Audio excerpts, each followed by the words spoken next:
Assalamualaikum warahmatullahi wabarakatuh. Nama saya Devi Mufti Fitria dari kelas B Manajemen S1. NIM B.11.21.21.0071. Di sini saya akan menjawab soal UTS nomor 1. Pancasila dalam kajian sejarah bangsa Indonesia. Terdapat 3 sumber Pancasila, yaitu 1. Filosofis, 2. Sosiologis, 3. Yuridis. Masyarakat Indonesia juga memiliki beragam-ragam suku, ras, bahasa, budaya, dan agama. Indonesia memiliki banyak keberagaman agama yang melekat, yaitu agama Islam, agama Kristen Protestan, agama Kristen Katolik, agama Hindu, agama Buddha, dan agama Konghucu. Dari banyaknya agama tersebut, mereka saling menanamkan sikap saling toleransi dengan agama yang lainnya. Di Indonesia juga menganut kepercayaannya masing-masing tanpa adanya paksaan. Indonesia juga memiliki banyak keberagaman budaya yang masih melekat dan selalu ada perayaan di hari-hari tertentu untuk memperingatinya. Pancasila sebagai dasar negara, terdapat Undang-Undang Dasar NKRI 1945 Alinea 4 menjelaskan tentang pembukaan kemerdekaan Indonesia. Pancasila dikaji berdasarkan sejarah bangsa Indonesia yang meliputi di era prakemerdekaan, di era kemerdekaan, di era Orde Lama, di era Orde Baru, dan di era reformasi. Pancasila di era prakemerdekaan, yaitu pada sidang BPUPKI pertama pada tanggal 29 Mei sampai 1 Juni 1945. Tanggal 29 Mei 1945, Bapak Muhyamin. Tanggal 30 Mei 1945, Profesor Supomo. Tanggal 1 Juni 1945, IR Soekarno.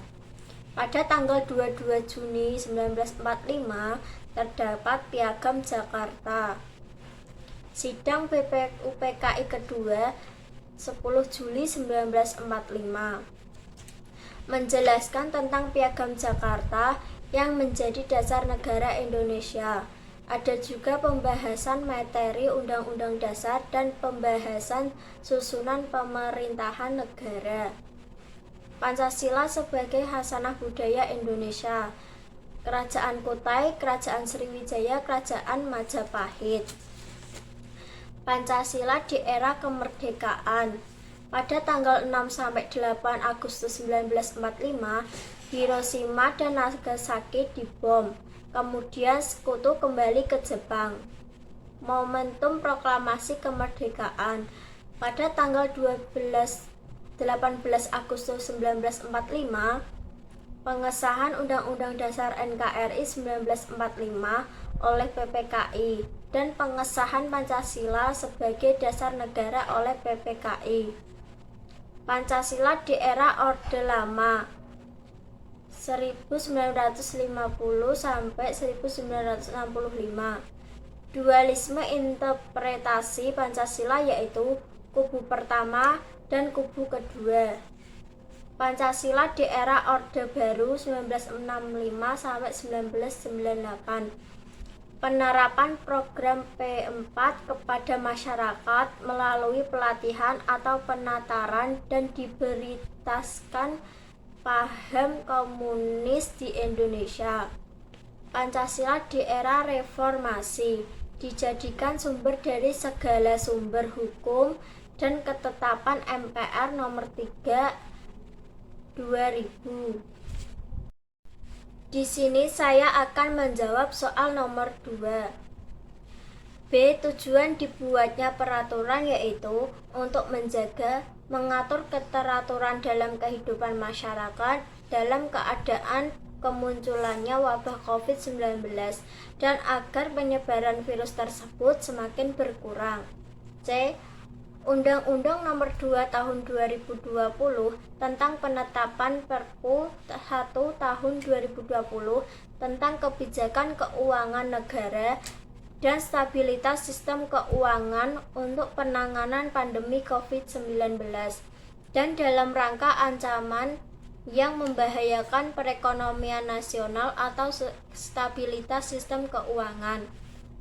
Intinya yaitu tentang kebijakan keuangan negara dan stabilitas sistem keuangan untuk penanganan pandemi COVID-19.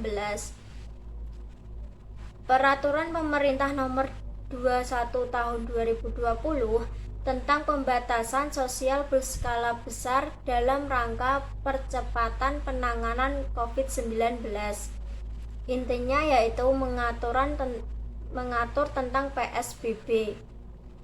Keputusan Presiden Republik Indonesia Nomor 2 Tahun 2020 tentang penetapan kedaruratan kesehatan masyarakat COVID-19. Intinya, penetapan COVID-19. D. Pasal 3 ayat 1 Perpu Nomor 1 Tahun 2020 memberikan kewenangan kepada pemerintah untuk menetapkan defisit anggaran melampaui 3% dari produk domestik bruto (PDB) selama masa ancaman yang membahayakan perekonomian nasional. Pasal 55 UU Nomor 6 Tahun 2018 tentang kekarantinaan kesehatan. Pasal 28H ayat 1 tentang hak memperoleh lingkungan hidup yang baik serta sehat dan memiliki hak mendapatkan pelayanan kesehatan. Di sini saya akan menjawab soal nomor 3. A. Judul paper yaitu Perbandingan Hukuman Pidana Korupsi di Indonesia dengan Korea Utara menurut ideologi Pancasila. Penanganan hukuman pidana korupsi di Indonesia dan Korea Utara tentu saja berbeda. Indonesia menjatuhkan sanksi hukuman penjara bagi siapa saja yang melakukan tindakan korupsi. Namun, ukuran menjatuhkan sanksi pidana masuk dalam kategori berat dan ringan, tergantung pada nilai kerugian material dan penilaian masyarakat. Sedangkan negara Korea Utara menjatuhkan sanksi tembak mati bagi orang yang dianggap melakukan tindakan korupsi. Bahkan yang dianggap fenomena yaitu kasus Jang Song-taek yang ditembak mati dan tubuhnya dijadikan santapan bagi anjing yang kelaparan. Hukuman pidana di Korea Utara tidak cocok jika diterapkan di Indonesia karena Indonesia menjunjung tinggi perlindungan HAM. Kesimpulannya yaitu berdasarkan pendapatan di atas, maka kesimpulannya adalah bahwa tindak korupsi yang terjadi saat ini banyak dilakukan oleh penyelenggaraan negara. Hukuman pidana koruptor di Korea Utara sangat kejam dan tertutup. Hukuman di Korea Utara tidak tepat jika ditetapkan di Indonesia. B. Mekanisme pengerjaan paper yaitu: pertama, anggota membahas judul paper, rumusan masalah dalam paper, lalu pembagian tugas dalam pengerjaan agar cepat selesai. Kemudian setelah selesai, diperiksa lagi biar tidak ada yang salah. C. Review yang disampaikan oleh dosen yaitu memberi penilaian terhadap paper tersebut, di mana yang benar dan kurang benar, harus diubah ulang atau dirombak total karena tidak sesuai tata cara yang telah dijelaskan. Dan upaya dalam perbaikan yaitu upaya yang dilakukan adalah dengan merevisi ulang semua. D.